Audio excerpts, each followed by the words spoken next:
Sur cette histoire, est-ce que vous estimez que Éric Zemmour doit aller jusqu'au bout? Est-ce qu'il faut qu'il annonce sa candidature, ou est-ce qu'après le week-end qu'il a passé, après l'appel de Marine Le Pen, il vaut mieux qu'il aille la rejoindre?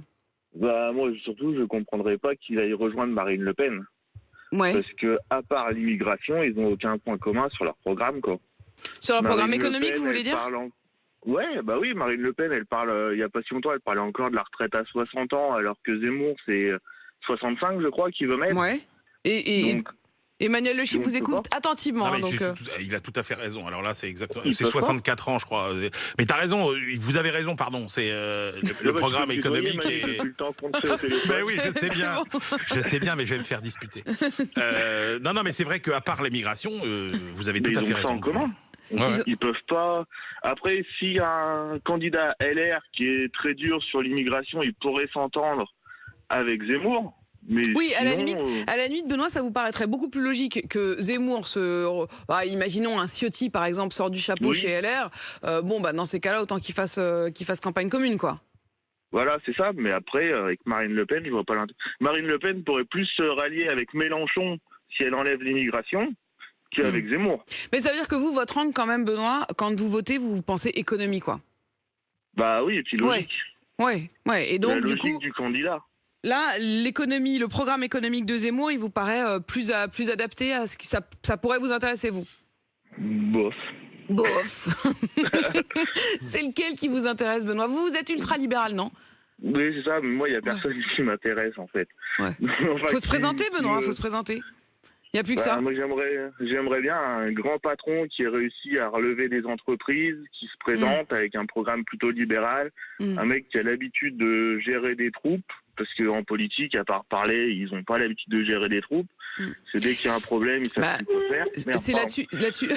Pas de problème, attention, soyez prudent, vous êtes où là? Vous êtes arrêté sur le côté quand même? Oui, je suis arrêté, j'ai juste mis la main sur le klaxon, parce que j'ai changé de camion il n'y a pas longtemps, et le klaxon n'est pas au même endroit. Ils vont trouver que c'est un peu tôt quand même à 6h16. Mais Benoît, le problème, c'est que le monde politique déteste voir arriver des grands patrons. Regardez ce qui s'est passé chez LR avec Denis Père, qui est quand même un très grand patron, qui a réussi des choses formidables. Et ça a été la croix et la bannière, et puis il a réussi, il s'est fait éjecter finalement. Mais est-ce que ce sera pas le même problème aussi avec Zemmour? Alors lui, c'est pas le patron, mais c'est pas quelqu'un non plus qui avait vraiment l'habitude de mener des troupes, hein. Franchement, quand vous dites, moi je veux quelqu'un qui sache mener des troupes, c'est peut-être aussi une des fragilités qu'on a vues ce week-end, c'est-à-dire la difficulté à s'organiser, la difficulté à mener des troupes, et puis il n'y aura pas grand monde visiblement à son meeting la semaine prochaine au Zénith, hein.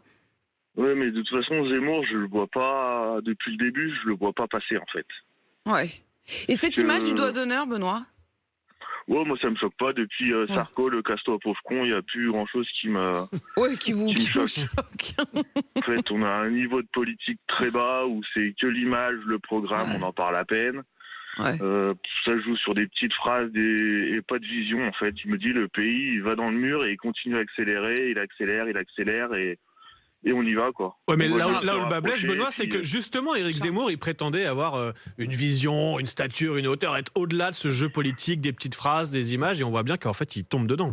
Oui, mais c'est une prétention. C'est depuis le début, il est dans les petites phrases, je vois pas. Moi, il y a tout en rien disant qu'il n'y est pas, quoi. À part de dire, la France aux Français, grosso modo. Je vois pas en quoi il nous donne envie de vivre dans la France qu'il nous propose, quoi. Non, puis Benoît, là où vous avez raison totalement, c'est que la principale faiblesse de l'argumentation d'Éric Zemmour, c'est toujours ce côté, pour en revenir à l'économie, mais l'intendance suivra. C'est-à-dire qu'en gros, quand il était invité sur BFM, il disait « moi je suis pas candidat au poste de ministre de l'économie », et c'est là où il fait une erreur fondamentale. Vous pouvez penser ce que vous voulez. La réalité, c'est que dans l'histoire de France, l'intendance a toujours précédé.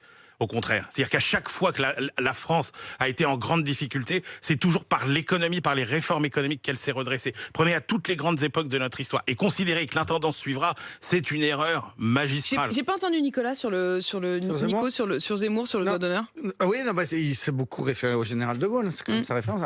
Imagine-t-on le général de Gaulle. Ça, c'est la phrase maintenant qu'on va ressortir à chaque fois. Du coup, j'essaie d'avoir l'image, d'imaginer le général de Gaulle faire un... C'est vrai que ça, c'est tout de suite très imaginatif. Voilà.